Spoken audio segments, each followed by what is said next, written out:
Olá, irmãs e irmãos, mais uma vez estamos aqui para contribuir com as doutrinárias da nossa Associação Espírita Jesus de Nazaré, esse núcleo de produção audiovisual aqui da nossa casa, Clara de Assis, a nossa patrona amada, querida, e sob a proteção também desse ambiente no qual nós nos encontramos aqui, que é a Sala Alta de Souza do nosso prédio Jesus de Nazaré, aqui em Feira de Santana, Bahia. Meu agradecimento sincero a cada um de vocês que acompanharam essas doutrinárias ao longo deste ano. Realmente 2021 não foi um ano muito fácil, tivemos aí as nossas dificuldades, os percalços e, sobretudo, o cenário sanitário da pandemia muito preocupante e agora voltando a nos preocupar, mas, acima de tudo, Jesus está no leme e é exatamente com esse propósito que nós, nessa minha última participação aqui este ano, online, nestas doutrinárias promovidas pela Associação Espírita Jesus de Nazaré, através do núcleo Clara de Assis, nós trazemos a figura de Jesus e, nesse aspecto, Jesus e revolução. Então, Jesus está na sinagoga, ainda jovem, iniciando ali a sua tarefa pública, e ele recebe os rolos, os pergaminhos, e ele começa a ler em Isaías o seguinte: o Espírito do Senhor está sobre mim, porque ele me ungiu para preparar boas novas aos pobres. Ele me enviou para proclamar liberdade aos presos e recuperação da vista aos cegos, para libertar os oprimidos e proclamar o ano da graça do Senhor. Nesse momento, Jesus fecha o livro, devolve ao assistente e senta-se.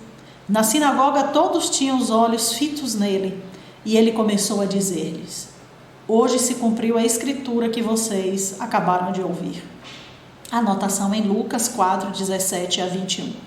E é nesse espírito de reconhecimento do que Jesus veio fazer aqui na Terra, ele como governador espiritual do nosso planeta, nosso modelo, nosso mentor maior, aquele que dirige os destinos dessa nossa terra, nossa casa, esse planeta amoroso, escola, também hospital, que nos abriga.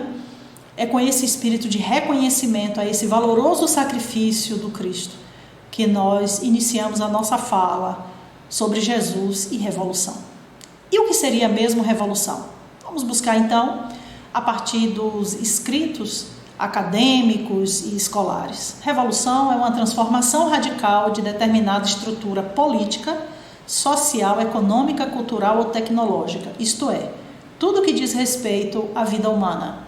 Está lá na definição do Brasil Escola, um site muito utilizado pelos estudantes do ensino fundamental e secundário para suas pesquisas. No entanto, os irmãos e as irmãs observaram que no contexto aqui da Revolução não fala de uma transformação radical no interior do ser humano, uma transformação radical moral do ser humano. Observe o conceito, não criticando, mas apenas fazendo uma alusão. É uma transformação radical de determinada estrutura política, social, econômica, cultural ou tecnológica. Então, este contexto de revolução diz respeito apenas ao nosso mundo exterior, ao nosso ambiente, ao ambiente social, ao ambiente político, ao mundo no qual nós vivemos. O interior, a transformação moral, o mental, as formas de agir não são levadas em consideração. Vejamos agora a definição de Florestan Fernandes, publicada em 1981, quando ele define que a palavra revolução se aplica para designar mudanças drásticas e violentas da estrutura da sociedade. Daí o contraste frequente de mudança gradual e mudança revolucionária, que sublinha o teor da revolução como uma mudança que mexe nas estruturas, que subverte a ordem social imperante na sociedade. Mais uma vez também, o glorioso autor, tão reconhecido, aplaudido no Brasil inteiro pela sua genialidade, capacidade, inteligência, ele também não contempla a questão da transformação do ser humano, a transformação moral, a transformação ética, a transformação pautada em valores humanos, a transformação espiritual. Então, o contexto de revolução ainda é muito entendido no contexto do que se passa no nosso mundo exterior. E é nesse aspecto que nós fazemos alusão a essas 3 figuras da história, que talvez vocês conheçam, né? O Antônio Conselheiro, o Virgulino, o Lampião e a Rosa Luxemburgo. Cada um no seu tempo, no seu momento, no seu lugar, dentro das suas estruturas sociais, políticas, econômicas, psicológicas, emocionais e também espirituais. Cada um com a sua determinação, com o seu desejo e anseio de revolução. Um mais individualista, o outro mais social, um mais tirano, o outro mais democrata, um pensando mais no sentido de trazer esclarecimentos para o povo, para as massas, o outro no sentido de vou fazer valer aquilo que penso. Cada um no seu tempo, entendidos como revolucionários. É esse mesmo entendimento? Seria esse mesmo o propósito de uma revolução que nós precisamos e que nós aguardamos? Armada, materialista, focada apenas na questão social, quando esquece-se do ser humano e dos valores humanos, que esses é que devem anteceder qualquer outra revolução? A grande revolução interior que precisa ser realizada em cada um de nós? Vejamos o que nos diz Emmanuel em Vinha de Luz, capítulo 168. Se o governante, o legislador, o juiz, o administrador, o escritor, o poeta, o pintor, o escultor, o revolucionário e o mendigo não revelam na individualidade traços marcantes e vivos do mestre, demonstrando possuir-lhe o espírito, em verdade, ainda não são dele. Parecem, mas não são. Essa última frase de Emmanuel é contundente. Por mais que eles lutem nos seus campos de ação, seja na magistratura, seja no legislativo, na produção literária, na beleza da escultura, da arte produzida e até mesmo revolucionário, armado inclusive dos seus propósitos, das suas ideologias, e se não tiver na sua personalidade, em espírito, em verdade, os princípios e os traços marcantes do Mestre Jesus, em verdade, eles ainda não são dele, podem até parecer. Muitas vezes as ideologias podem até se assemelhar à partilha do pão, à igualdade, o respeito com as minorias, as não discriminações, o amparo para os vulneráveis. Pode até ser parecido, mas não são do Mestre. Ainda estão muito distantes. Voltemos então um pouquinho aqui para Florestan Fernandes, nesta histórica série que foi lançada nos anos 80, a coleção Primeiros Passos, que na época foi muito importante, formou muita gente em termos de uma cultura necessária que ainda nos faltava para iniciarmos aí a nossa caminhada, principalmente no campo acadêmico e da base conceitual. Também é com Florestan Fernandes que a coleção Primeiros Passos vai se aconselhar para entender, afinal, o que é revolução. E logo na capa nós vemos um punho cerrado tendo uma chave de boca muito utilizada, né, na metalurgia, na indústria, montadoras, melhor dizendo, né, para a produção automobilística ou de outros objetos. Nesse sentido, essa capa nos remete muito a uma revolução operária, a uma revolução do trabalhador. Vejamos o que diz o Florestan Fernandes. Ele, né, vai trabalhar no sentido de olhar de que a burguesia brasileira tornou-se antissocial, antinacional e antidemocrática, e a revolução operária desponta como a única via capaz de superar as mazelas do capitalismo dependente e criar as condições históricas para o aparecimento de um Estado democrático independente. É a questão da luta de classes no Brasil. E aí, no teor do seu texto, ele aponta a questão dos desafios que devem ser enfrentados pelos que lutam por esta revolução. As forças populares devem superar a tutela burguesa e adotar uma linha política autônoma, articulada em torno dos interesses estratégicos do proletariado. Então, o sábio aqui nos conduzindo a pensar que basta que haja uma revolução, uma mobilização das massas e nós teremos a sociedade justa que nós todos e todas ansiamos. Mas será que é isso mesmo? Uma massa sem um direcionamento, uma massa que não esteja calcada em valores morais, éticos, essa massa pode cometer barbaridades. Essa massa enlouquecida, ela pode agir diante do primeiro grito, da primeira palavra de ordem, ela pode agir de forma ensandecida e até mesmo criminosa. Então é necessário que existam valores humanos, valores éticos, morais, subsidiando esta caminhada que pode ser individual ou coletiva, mas que se não tiverem propósitos de amorosidade, fraternidade, respeito, de olhar para o outro e trazer uma comunicação sábia, compassiva, não violenta, e ao mesmo tempo, se essas lutas, esses propósitos não estiverem alicerçados nos princípios de justiça, nos princípios de equidade, nos princípios inclusive do respeito ao outro, de pensar diferente, nós estaremos apenas mudando de lugar, mas a ordem é a mesma. São as ditaduras, são as tiranias, são as imposições, as guerras fratricidas que não nos levam a lugar nenhum, a não ser ao crime, ao ódio, à pobreza material e espiritual. Então, talvez pensando nisso, muitos autores tenham produzido livros como esses. Jesus, um revolucionário. Jesus, revolucionário e santo, como está aqui na capa dessas biografias que são vendidas em bancas de jornais.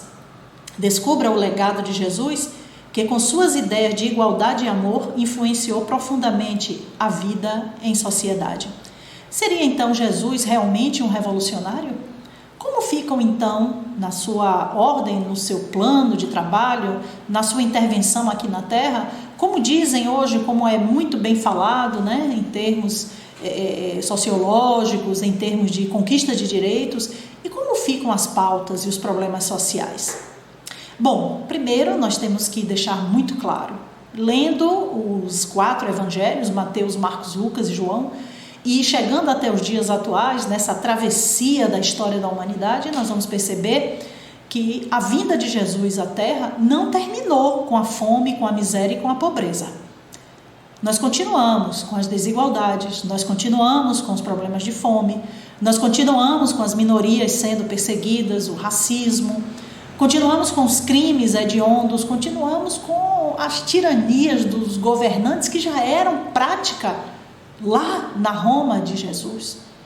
Ele que bem viveu ali sob o domínio de um Tibério, ele que nasceu sobre uma Palestina governada por um Herodes o Grande, sanguinário, que mandou matar crianças.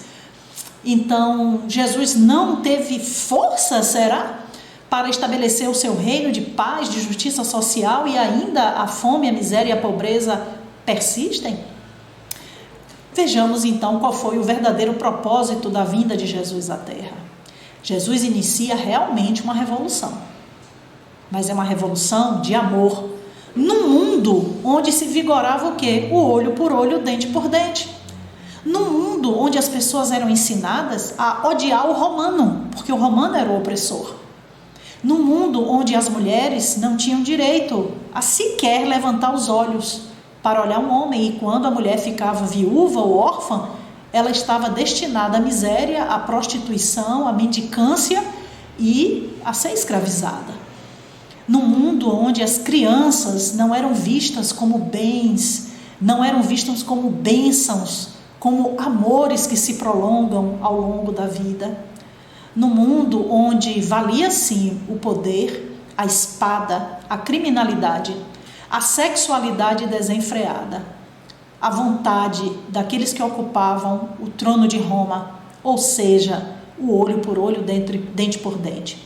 Mesmo no Sinédrio, que era a expressão máxima do judaísmo, aquele tribunal máximo que deveria ser a expressão do amor que já estava descrito lá nos 10 mandamentos e que é reprisado no livro Levítico, amar a Deus, amar ao próximo.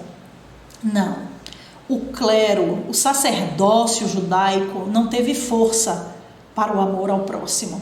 Essa revolução era impensável. Era muito mais fácil criar facções dentro do judaísmo, como uma facção zelote, uma facção armada, uma facção para promover uma revolução de armas, de sangue, banhar mais ainda o solo palestino com sangue, com dor, com miséria, com orfandade, com famílias desestruturadas, esfaceladas, devido à necessidade de uma liberdade de um povo. Jesus é, sobretudo, um pacifista. Ele não é violento, ele é fundamentalmente amoroso e é o príncipe da paz.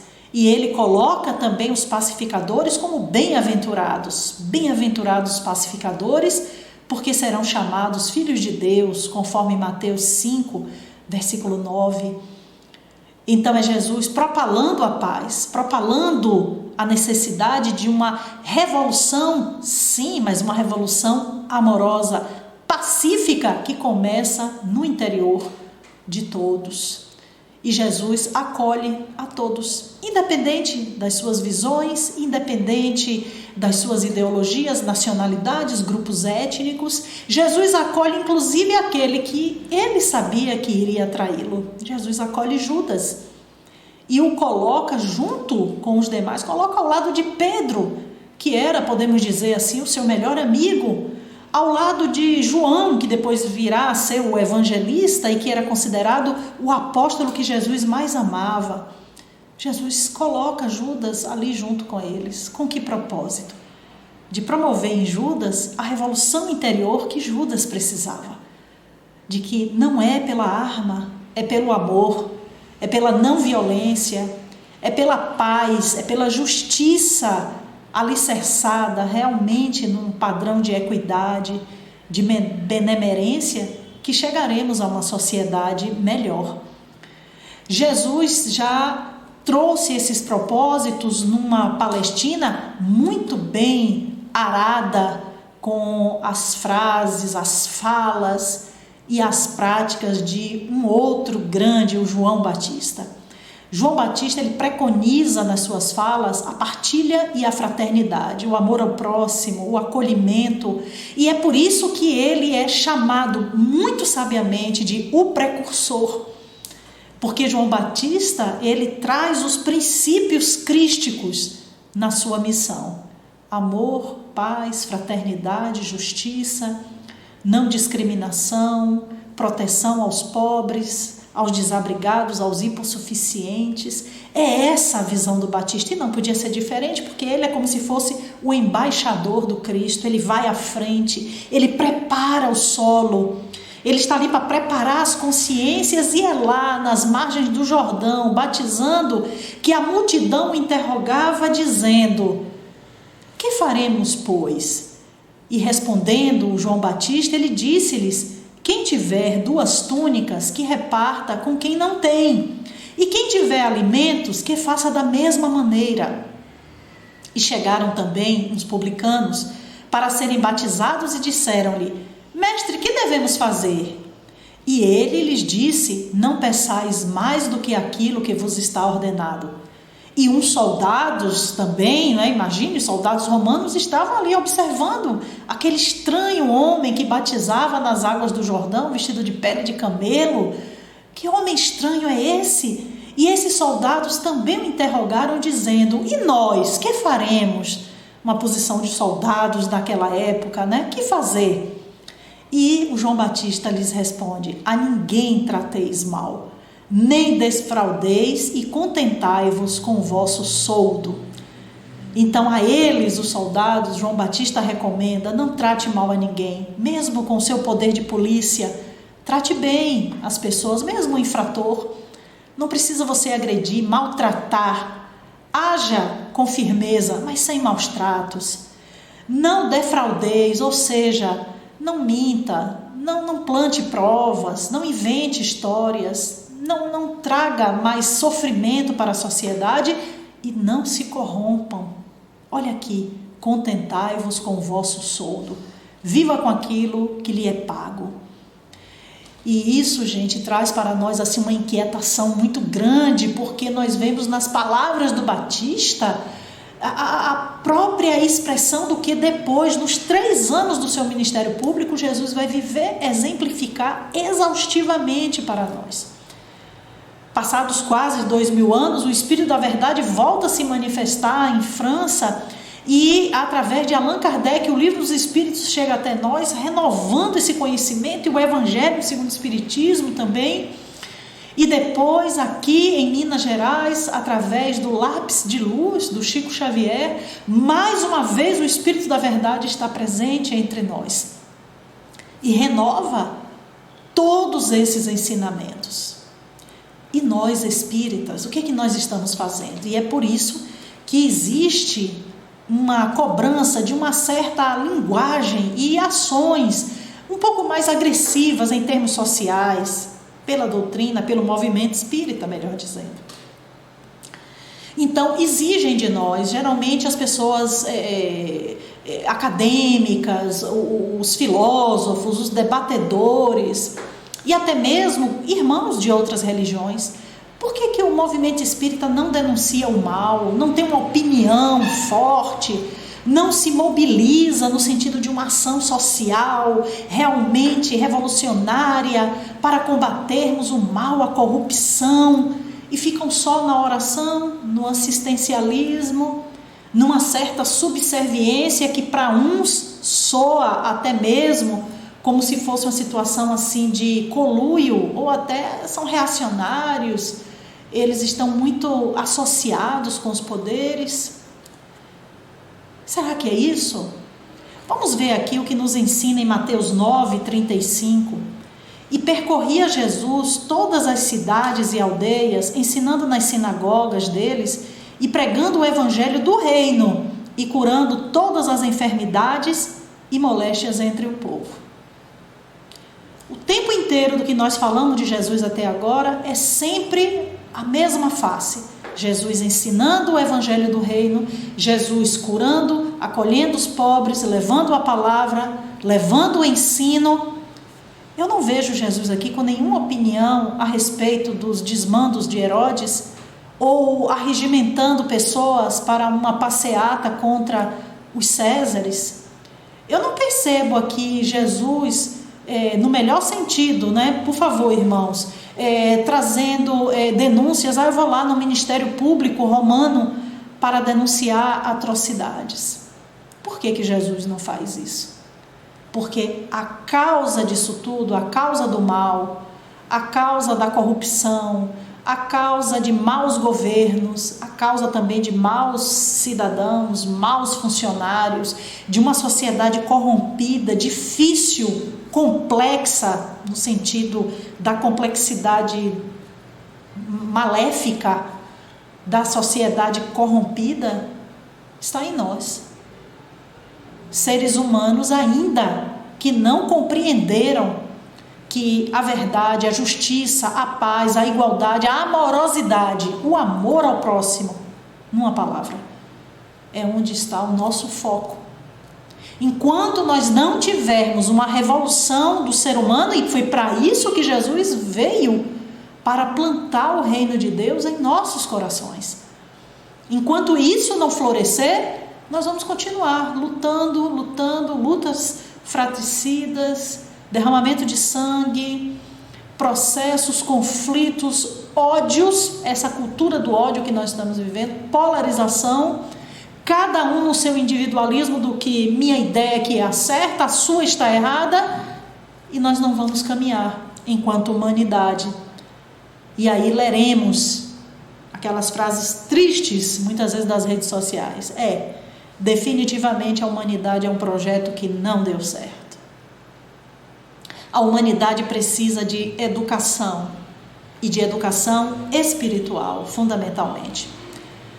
Uma escola que está para promover um curso de especialização aqui na região de Feira de Santana me consultou, como professora, para saber o que eu achava de um curso que eles vão lançar. Gestão de pessoas, marketing, as questões envolvendo como captar clientes, como promover. Eu não sou dessa área, mas de alguma forma eu sou professora universitária, transito no ambiente acadêmico, e eu respondi para as pessoas o seguinte: olha, se vocês não trabalharem com valores humanos, se vocês não trabalharem com referenciais do colaboracionismo, referenciais do direito da pessoa enquanto justiça social e inclusão de todos, com as liberdades individuais, com as partilhas, o partir do pão, como está dito aqui, levando o evangelho, a boa nova, não no sentido religioso, mas a boa nova no sentido de que todos nós somos irmãos, no sentido de igualdade de educação, de saúde, de acesso para todos, esse curso é só blá blá blá. Porque vocês vão continuar lidando com pessoas com interesses puramente financeiros. Eu estou fazendo um curso só para poder ter mais um papel para ver se eu consigo subir na carreira e não por interesse de melhorar a prática, né? Alguns vão ter esse interesse, são devotados, mas outros vão dizer, não, é só para melhorar o meu currículo. E se a gente não insistir nessa tecla de bons profissionais, de trabalharmos esses profissionais, trazermos para uma discussão ética, para uma discussão de fraternidade, de amorosidade, os cursos eles vão continuar ainda tendo problemas, os profissionais tendo problemas, as empresas tendo problemas, o mundo corporativo, o serviço público, as relações sociais atritadas, e aí vai. Certo? Então, meus irmãos, é necessário que a gente trabalhe fundamentalmente nessas nossas características.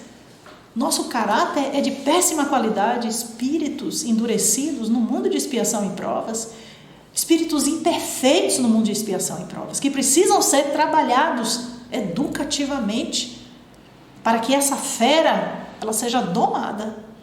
E aí eu me lembro, né, de um grande pastor evangélico que foi interpelado numa das suas falas por uma pessoa que dizia assim: vocês falam aí tanto de evangelho, de bondade, de fraternidade, e isso a gente pode aplicar aqui para nós espíritas, né? Ah, Suzy, você está aí falando de fraternidade, de belezas, de partilhar o pão, de dividir o agasalho, de não se corromper, etc. Valores lindos, maravilhosos, etc. Beleza. Mas isso é hipocrisia. Por quê? Porque os centros espíritas, as igrejas, os movimentos religiosos estão cheios de hipócritas que não fazem nada do que o Mestre Jesus mandou, que o Mestre de vocês mandou. E como esse pastor evangélico, eu respondo para essa pessoa: venha se juntar a esses hipócritas. Saia dessa sua hipocrisia daí de fora e venha para cá, para você ver o trabalho que é realizado aqui. Então, especificamente aqui na nossa casa, nós trabalhamos demais com essas questões. Tanto é que há muitos anos nós assumimos a condição coletiva aqui de família Jesus de Nazaré.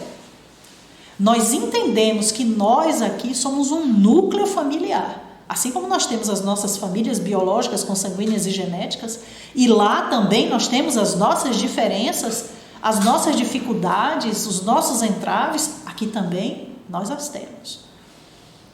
E através do ensino do Evangelho, através desse contato glorioso com o Mestre Jesus, e os irmãos e as irmãs que se prontificam para as tarefas doutrinárias, para as tarefas de ajuda e até mesmo para a escuta acolhedora, para as tarefas de acolhimento e de contato, no sentido de ouvir e de acolher cada um de nós trabalhamos firme e duramente nesses propósitos da transformação moral. Então, irmãos e irmãs, não se enganem, porque aqui dentro, aqui na nossa casa, Jesus de Nazaré, nós temos firmemente esse compromisso desse trabalho, dessa transformação moral. É um trabalho longo, é um trabalho árduo, porque essas transformações vão requerer quebras, muitas vezes quebras internas. E isso não é muito fácil de serem realizadas. Mas com certeza, aproximando-se aqui do nosso grupo, você vai perceber isso, desse nosso compromisso. Não posso falar de todas as igrejas, não posso falar de todos os nossos irmãos, mas tenhamos a certeza que quem se filia definitivamente às fileiras do Evangelho tem esse forte compromisso. Vejam aqui esse escrito do livro dos Atos. Vamos lá. Não havia, pois, entre eles necessitado algum, porque todos que possuíam herdades ou casas, vendendo-as, traziam o preço do que fora vendido e o depositavam aos pés dos apóstolos. E repartia-se a cada um, segundo a necessidade que cada um tinha. Aqui nós procuramos viver esta fraternidade, ajudando uns aos outros, ajudando inclusive as famílias que estão sendo assistidas aqui pela nossa casa, que nós não chamamos de irmãos que vêm receber o donativo, não, são família Jesus de Nazaré também. É que eles ainda não perceberam que eles fazem parte da família. Mas nós temos aqui o nosso presidente Beto, que é sempre muito atento e acolhedor nesse sentido de trazê-los para essa convivência e conscientizá-los. Vocês são família Jesus de Nazaré. Independente da sua religião, mas você é da nossa família, assim como também na minha família, eu, Suzy, na minha família consanguínea, tem pessoas que são de outras religiões. Não tem problema. Então é eles entenderem também isso e se sentirem acolhidos. E recebem o fruto da nossa partilha do pão espiritual e do pão material. Expressos na cesta básica, expressos no abraço, no acolhimento, no você faz parte. Eu vejo você. Você faz parte da nossa família Jesus de Nazaré.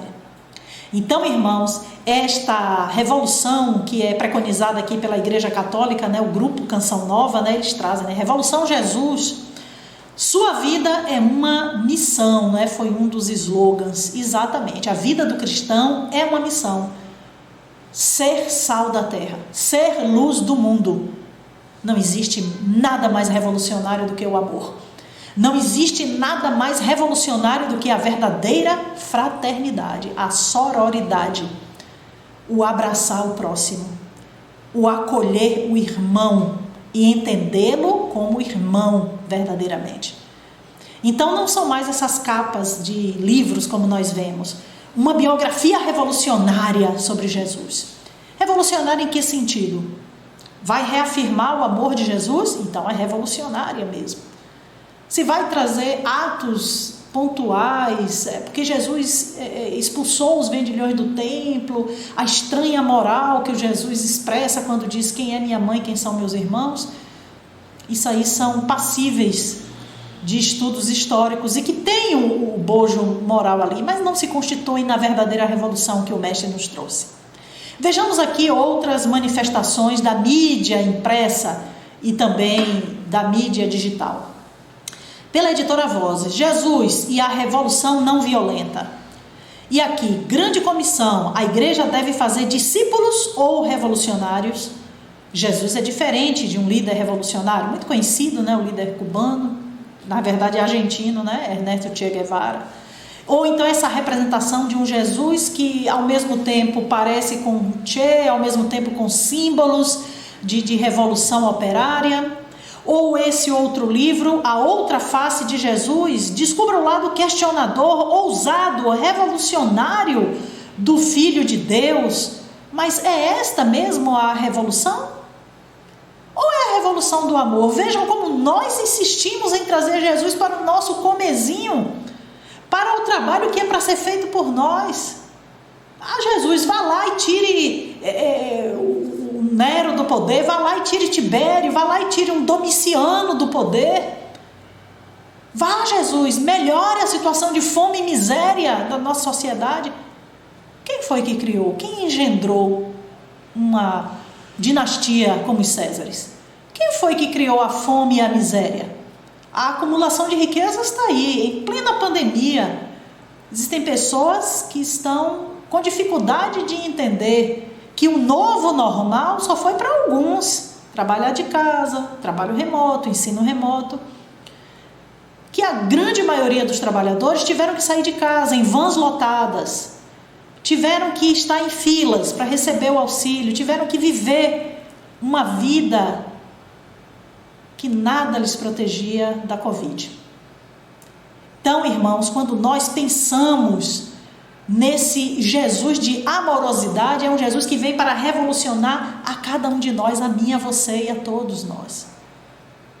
Vejamos aqui o que nós lemos no livro Paulo Estevão. Como que os rabinos viam a Jesus? Olha lá, vou destacar apenas o que está aqui em roxo. Vossa palavra merece nossa melhor consideração, diz o rabi Menandro, se dirigindo a Paulo. Entretanto, amigo, ainda não recebemos nenhuma notícia da Judéia a vosso respeito. Temos, todavia, algum conhecimento desse Jesus a quem vos referis com ternura e veneração. Fala-se dele em Roma como de um revolucionário criminoso que mereceu o suplício reservado aos ladrões e malfeitores em Jerusalém. Sua doutrina é a vida por contrária à essência da lei de Moisés. Sem embargo, desejamos sinceramente ouvir-vos sobre o novo profeta com a calma necessária. Por outro lado, é justo que não sejamos nós apenas os ouvintes dessas notícias singulares.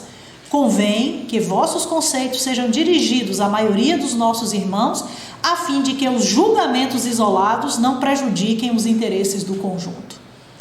Vejam então, um rabi, um líder do sinédrio, e ele entendia Jesus como um líder revolucionário criminoso que foi crucificado como qualquer outro criminoso.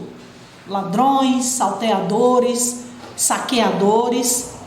Recebeu a pena capital, a pena de morte. Porque era assim que Jesus era entendido. Mas percebe o rabi que nas palavras de Paulo existe um algo mais. E por isso ele diz, não, vamos chamar outras pessoas aqui para ver se eu estou entendendo. É isso mesmo, você está falando aí de um outro Jesus, porque o Jesus que é propalado é um revolucionário. Ele queria uma guerra, ele queria tirar o sinédrio, ele queria tirar os Césares. Mas será que é isso mesmo? Leiam lá em Paulo e Estevão e vocês vão ver a culminância desse enredo. Nos dias atuais, a figura de Jesus não mudou muito. Então, como eu falei para vocês no início, muita gente que ainda está naquela de um Jesus revolucionário. Meu Jesus é um guerreiro. Meu Jesus veio para acabar com a iniquidade, para acabar com a pobreza. E aí as polarizações que nós vemos até mesmo ao redor da figura de Jesus. Vejam só essa imagem. Retirada da internet, como todas as imagens aqui, pedindo licença aos nossos irmãos que assim disponibilizaram, mas não estou tirando nenhum lucro, é apenas com o objetivo de propalar um pouco de fraternidade, de sororidade, de paz aqui na nossa comunidade. Vejam lá em Mateus 19, 21, a fala de Jesus. Se queres ser perfeito, vá, venda tudo o que tens e divida com os pobres. Que fala é essa? Para muitos da atualidade, isso é um absurdo. O que? Dividir com o pobre, os preguiçosos que não querem trabalhar? Esse povo que está aí somente recebendo cesta básica, vivendo de Bolsa Família, de auxílio emergencial, e ainda tenho que repartir com eles? E aí surgem, os gritos, populista, comunista. Tem que pegar esse povo e ensinar a pescar. Por que eu vou repartir? Jesus está ensinando aqui, sobretudo, desapegue-se, libera, sai do material. Você quer mesmo transformação? Sai do material, porque isso não vai te trazer a felicidade que você espera. E aí nós vemos, agora uma outra charge aqui, agora o Império Romano. Olha lá, aquele comunista dividindo o pão outra vez. E aqui aparece Jesus partilhando o pão com as pessoas, multiplicando o pão. Aqueles que passaram o dia inteiro ouvindo ele, um bando de desocupados, não foram nem trabalhar, ficaram ali, ouvindo Jesus. Vida mansa, E ainda aparece Jesus para repartir o pão. É Jesus trazendo para nós, não julgueis, faça o bem, sem olhar a quem, porque se você vai julgar, se na hora que você passa na rua e alguém lhe estende a mão e você olha e diz assim, uma pessoa que podia trabalhar, eu vou dar meu dinheiro, caiu no julgamento. Se você quiser doar alguma coisa, doe, se não quiser, não doe, mas evite esse dardo, como nos ensina a doutrina espírita, o pensamento é um ato moral. Evite esse dardo terrível. Isso é algo que eu vivo me policiando, meus irmãos. Vivo me policiando, como eu digo aqui para vocês, aqui na nossa casa. Vivemos esse projeto educativo e cada vez mais aprendendo a sermos melhores. E aqui Emmanuel nos ensina em Caminho, Verdade e Vida, capítulo 80, o mestre em sua época não reuniu as simpatias comuns, não tinha como. Romano, para aquele maluco ali, repartindo pão, ou então a multidão que o ouvia, vai ensinar esse povo a pescar, eu tenho que repartir com os pobres? Jesus não reuniu as simpatias de sua época, era criticado em sua época. Se foi amado por criaturas sinceras e simples, sofreu o impiedoso ataque dos convencionalistas. Sofre. Para Maria de Magdala, era ele o Salvador. Para Caifás, todavia, era o revolucionário perigoso, com ideias estranhas. Repartir pão? Não, as pessoas têm que pegar o que elas têm e trazer aqui para o Sinédrio. Tem que dar para a gente. Cadê os dízimos? Tem que doar. Emmanuel conclui dizendo: o tempo foi a única força de esclarecimento geral. Qual dos dois Cristos? O de Maria de Magdala, vejam aqui na fala de Emmanuel, o Salvador, ou o de Caifás, o revolucionário perigoso? Como eu mostrei para vocês, várias capas de revistas, livros, mídia, imagens da internet ainda querem esse Jesus aqui, o revolucionário perigoso, aquele que vai trazer a espada, aquele que vai cortar cabeças, aquele que vai mandar muita gente para o inferno. Para Madalena não, ele era o Salvador, ele era amoroso. Ele era aquele que veio em resposta ao clamor de amor, de paz e de justiça de toda uma humanidade. Observem agora essa outra charge aqui. Está Jesus crucificado e Dimas, o chamado bom ladrão, lembra-te de mim no teu reino. E Jesus responde: ainda hoje estarás comigo no paraíso. Aí eles colocam alguém, pode ser aqui no Brasil, a charge coloca, não foi de propósito, foi porque foi a charge que eu encontrei. Alguém chega, aponta para Jesus e aos berros diz: comunista, safado, defensor de bandido. Dimas era ladrão, roubava. E Jesus, naquele momento, diz para ele: ainda hoje estarás comigo no paraíso. Quem somos nós para julgar ninguém? Não vamos compactuar com o roubo, não vamos compactuar com o crime. Mas Jesus não é esse revolucionário que a gente espera, que vai trazer a justiça que eu preciso, a justiça social que eu quero. Vejam vocês, Emmanuel mais uma vez aqui em Vinha de Luz, capítulo 62. Guerras, revoluções, assassínios, perseguições foram movimentados pelo homem. Isso aqui é nosso. Revolução armada, panfletagem, gritos de guerra, isso é nosso. Que assim presume cooperar com o céu, querer fazer justiça social na baioneta, na metralhadora, na pena de morte. É assim que a gente entende que é fazer justiça social. No entanto, os empreendimentos sombrios nada mais fizeram que acentuar a catástrofe da separação e da discórdia. Semelhantes revides sempre constituem pruridos de hegemonia indébita do sectarismo pernicioso nos partidos políticos, nas escolas filosóficas e nas seitas religiosas, mas nunca foi determinação de Jesus. Está aqui Emmanuel deixando claro. Nunca determinação de Jesus. Jesus nunca determinou isso. Agrida seu semelhante. Jesus nunca determinou persiga.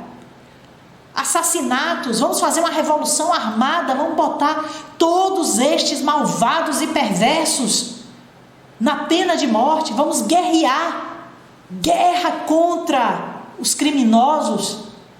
Jesus nunca mandou armar ninguém.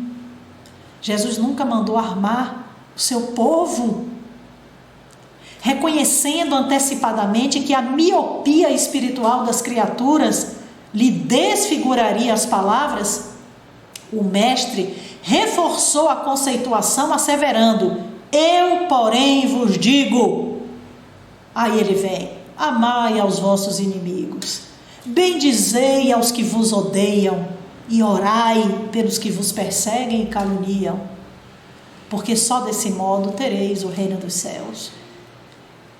Fecha então essa sublime mensagem de Emmanuel, ele inspirado dizendo: o plano inferior adota padrões de resistência, reclamando olho por olho, dente por dente.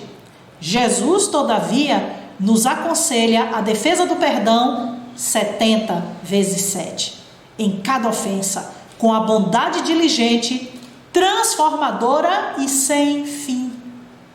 Esse é o Jesus que eu creio, que eu defendo e que eu estou aqui falando.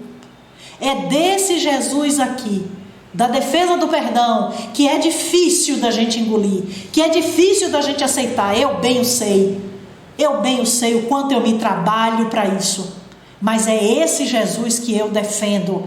É esse Jesus que em cada ofensa me faz olhar para o ofensor, para a ofensora, e dizer: meu irmão é minha irmã.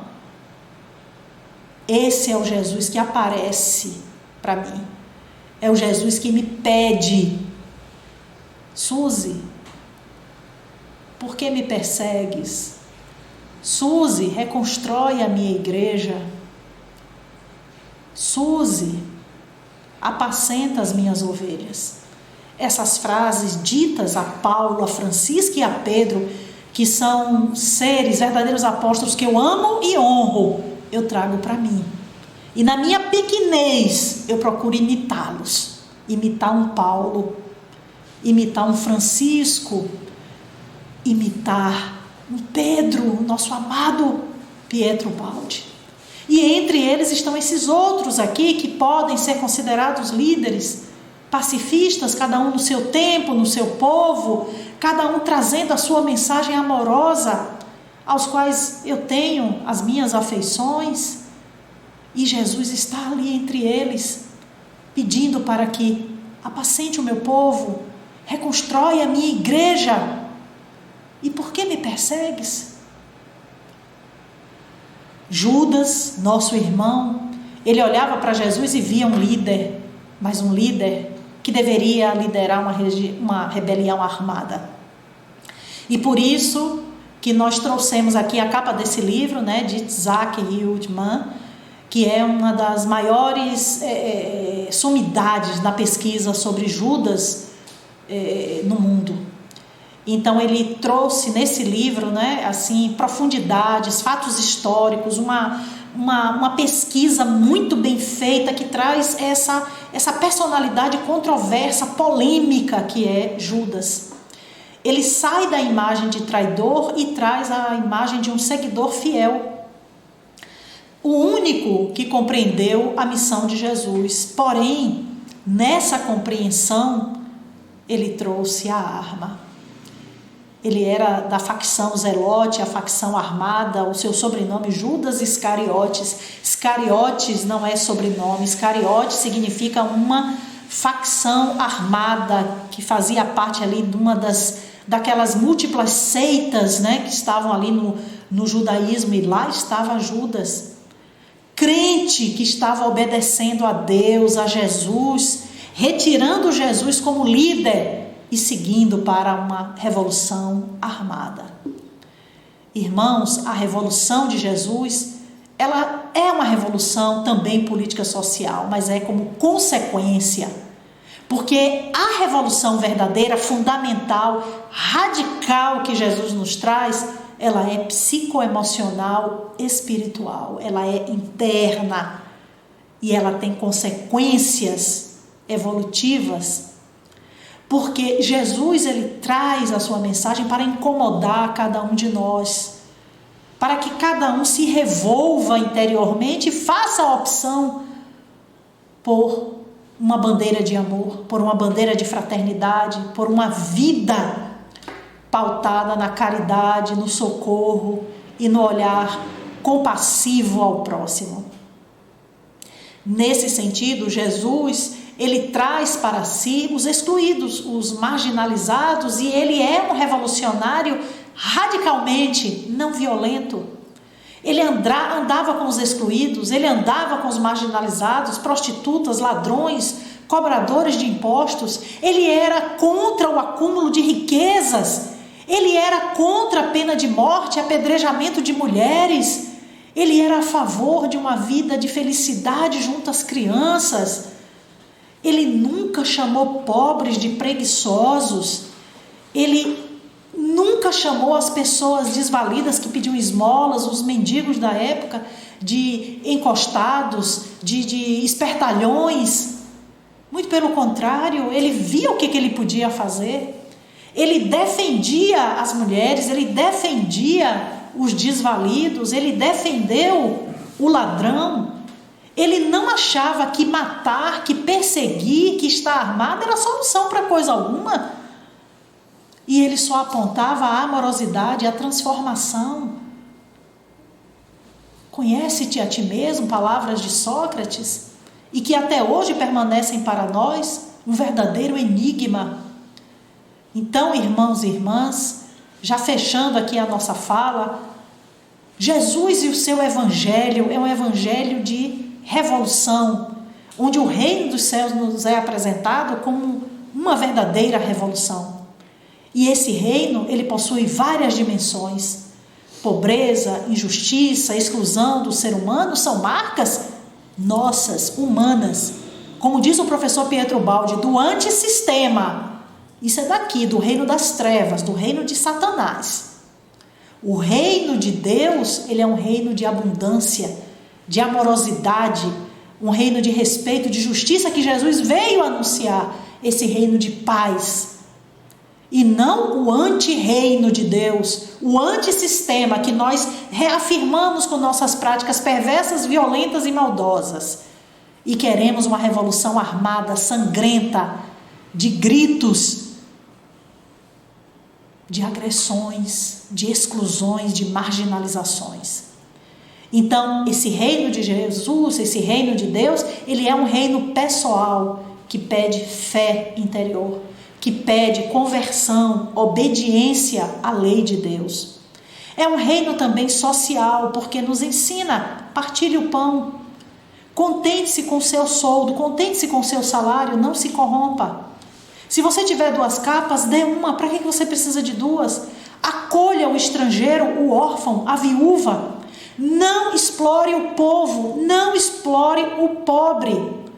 Os ricos não acumulem riquezas, partilhem suas riquezas. E no espiritual, um reino de consciência, de amor, um reino inteligente, porque é um reino de imortalidade para onde todos nós estamos indo, mais dia menos dia. Vamos deixar tudo. E o que adianta essa avareza, esse apego, se nós não vamos ter na nossa biografia palavras de amorosidade, palavras de afeto, palavras de agradecimento dos nossos irmãos? Por quê? Porque Jesus bem nos diz que ele teve fome e vocês me deram de comer. Tive sede e vocês me deram de beber. Fui estrangeiro e vocês me acolheram. Necessitei de roupas e vocês me vestiram. Estive enfermo e vocês cuidaram de mim. Estive preso e vocês me visitaram. Esta é a verdadeira revolução. De sair do individualismo, do egoísmo e irmos em direção ao colaboracionismo, à amorosidade e aos afetos. Professor Pietro Baldi, no livro Cristo, acabamos de estudar aqui esse ano, essa grande felicidade, 40 anos do Núcleo Pietro Baldi. 40 anos a caminhada de Ubaldi escrevendo sua obra, culminando com o Cristo. 40 anos cravados. Lemos, estudamos o livro Cristo. Que felicidade. Que momento emocionante para nós. Tive essa felicidade de, em corpo físico, viver isso. E lá o professor Pietro Baldi nos diz: a qualificação de cordeiro se adaptaria mais a São Francisco. Cristo era um leão que impôs a si próprio comportar-se como cordeiro. Ele não foi nenhum imitador, nem repetiu o evangelho de um outro, mas inventava o seu. Ele não seguia nenhum outro, mas a si próprio. pois, unificado com o Pai, personificava a lei, a qual é, antes de mais nada, justiça. Só em segundo lugar pode ser amor. É bem nesse sentido, segundo a lei, que devemos entender o Cristo, isto é, no sentido de um amor não gratuito para todos, mas que há de ser merecido, retribuído, porque a lei quer justiça e não usurpação por parte de aproveitadores da bondade de Jesus, da bondade de Cristo. Isso nos lembra os vendilhões do templo, os espertos que vendem Cristo até hoje. É por isso que muitas dissertações sobre o amor de Cristo não passam de mera retórica, porque não são vividas, não são sinceras, não são leais ao seu propósito. Cristo não era só um brando consolador, mas sobretudo um forte modelo de potência, um verdadeiro super-homem em sentido espiritual. E aí, irmãos, eu finalizo convidando aos irmãos e às irmãs para que leiam a mensagem da querida Joana de Ângeles no livro Jesus e a Atualidade. Leiam também essa mensagem, Jesus, o Filho do Homem, Gibran, Khalil Gibran, quando eles vão trazer ao seu modo, Gibran e Joana de Ângeles, a visão de quem é o Jesus. E lá, Joana de Ângeles, ela traz algo assim espetacular a respeito de Cristo. Vamos descrucificá-lo. Vamos trazer Cristo, vamos trazer Jesus como nosso companheiro e terapeuta. Aquele que vem em atendimento de emergência para essa humanidade sofredora, guerreira, violenta, agressiva, que acredita na justiça a golpes de espada e que ainda não entendeu o seu verdadeiro amor. Me despeço aqui dos irmãos e das irmãs, desejando a todos e a todas um feliz Natal e que nós tenhamos realmente um ambiente na nossa casa onde Jesus possa fazer da nossa casa, do nosso lar, a sua morada, porque primeiro Ele habitou em nossos corações. 2022 estarei aqui com vocês nesse núcleo de produção audiovisual Clara de Assis, com muita honra, com muita alegria, partilhando alguns conhecimentos, alguns saberes, a fala dos nossos amigos espirituais e do Espírito da Verdade. Muita paz e até a próxima, até ano que vem.